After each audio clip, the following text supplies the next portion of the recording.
Let's dive right into CapCut PC and look at how to strip away any unwanted effects from your video track.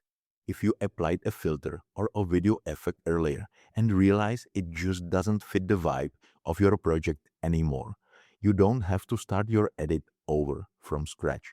There are two quick ways to handle this, depending on whether you want a temporary fix or a permanent deletion. For the first method, we are going to look at turning the effect off without completely deleting it from your project history. This is perfect if you are still on the fence and want to compare the before and after looks. Go ahead and click directly on your video clip in the timeline to select it. Now, look over at the top right panel of your screen. You will see a few different tabs up there, so make sure you select video and then click on the basic tab right below it.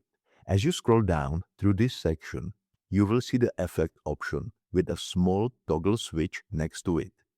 Click on that switch to toggle the effect off.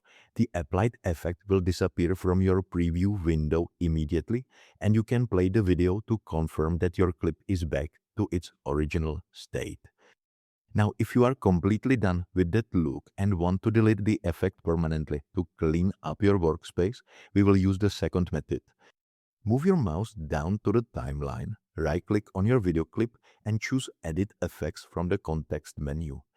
This action automatically opens up your dedicated effects panel on the side. From here, find the specific applied effect that you want to get rid of. Right-click on it and simply select Delete. Play through the video one more time to ensure the effect is fully removed and your playback is smooth.